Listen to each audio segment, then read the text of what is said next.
$125. That's how much tariffs added to my monthly budget. And I didn't realize it until I actually ran the numbers. Not $125 as some annual estimate from a think tank. $125 every single month, coming out of the same account I used to pay rent, buy food, and try to save something. Now, you've probably seen the headlines. $3,800 per year, $1,000 per household. Those numbers sound big, but they also sound abstract, like something that happens to a statistical average person, not to you specifically. I wanted to know, where is it actually going? What is it actually buying? So I tracked it, and what I found wasn't what I expected. There's one category in my budget where tariffs are hitting harder than anywhere else, and it's not electronics. By the end of this video, you'll know exactly which 3 categories are eating your money right now, what the actual mechanism is, and the one substitution I made that cut my tariff exposure by $31/month. Quick disclaimer, I'm not an economist. I'm not going to tell you whether tariffs are good policy or bad policy. What I can do is show you the math that's already affecting your grocery cart, your Amazon order, and your car insurance, whether you voted for them or not. The data I used comes from the Yale Budget Lab and the Tax Policy Center, 2 non-partisan research groups that track prices and tariff impacts on real household spending. I'll link both below. Here's the baseline. The average effective US tariff rate went from 2.3% in January 2025 to somewhere between 9% and 10% by early 2026.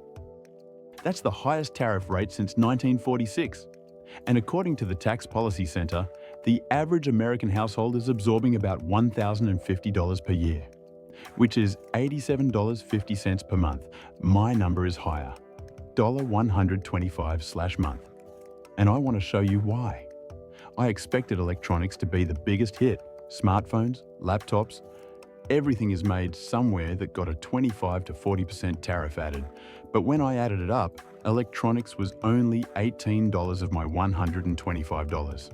The number I didn't see coming was protein. Let me show you how I track this. I pulled 90 days of receipts, 3 months of grocery store, Amazon, and pharmacy purchases. Then I cross-referenced each category against the Yale Budget Lab's breakdown of which goods are most tariff exposed.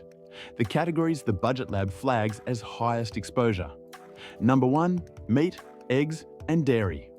Tariffs on imported packaging materials, feed additives, and refrigeration components are pushing these up by 12 to 18% depending on the product. Number 2, fresh produce. Tariffs on agricultural imports from Mexico and Canada, 25% in some categories, are hitting things like avocados, tomatoes, and berries. Number 3, electronics accessories and replacement goods, not the big devices. Those prices are moving slowly. But cables, small appliances, and phone accessories are up 25 to 40%. Let me tell you exactly what happened when I looked at my egg purchases. 3 months ago, I was paying $4.89 per dozen. Last week, $6.49.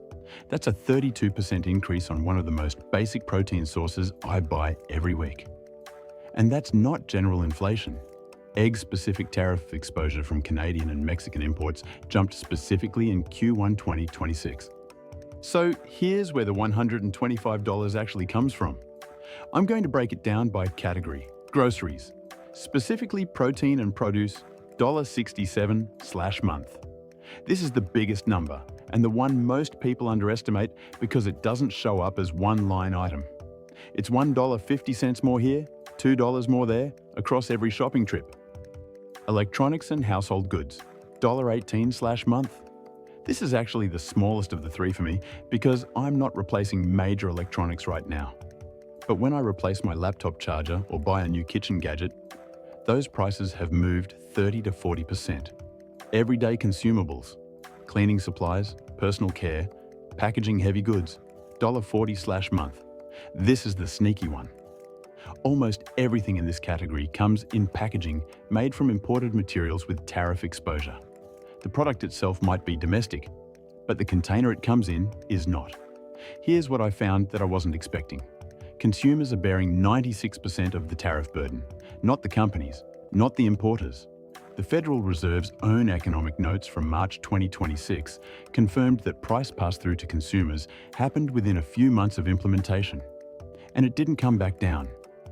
That number, 96%, means when a company pays an additional tariff, almost all of it ends up in your receipt. Now here's the part most finance videos skip. What can you actually do about it? Before I found the approach that actually worked, I tried just comparing my grocery receipts month to month. For about 2 months, I'd look at the total and think, up again. But the problem is that categories shift. I'd buy fewer of one thing and more of something else, so the total comparison was noisy. It didn't tell me which specific items were the tariff problem versus which ones I just happened to buy more of. The number was getting bigger, but I couldn't isolate the cause. That failure, not being able to isolate, is what pushed me to the price tracking method instead. What actually worked? I made a list of my 20 most frequently purchased grocery items and tracked their specific prices over 90 days. That's what gave me the $1.67/month protein and produce number, because I could see the item level change, not just the cart total. Here's what I did with that information. Category 1, protein and produce. I started buying 2 specific items in bulk when they hit their monthly low, eggs and chicken breast. These 2 items alone represent about $34 of my $67 protein produce exposure. Buying a month's worth when the price dips cuts the tariff impact roughly in half for those items. Category 2, electronics. I can't do much here. If I need a charger, I need a charger. But I stopped buying accessories just in case. Anything that's not a current need, I wait on. This saved $11/month compared to my previous pattern. Category 3, consumables. I switched 4 household staples to domestic-only brands where I could find them. Not for political reasons, for price reasons. Products with no tariff-exposed supply chain are holding price better. Saved $22/month on this category.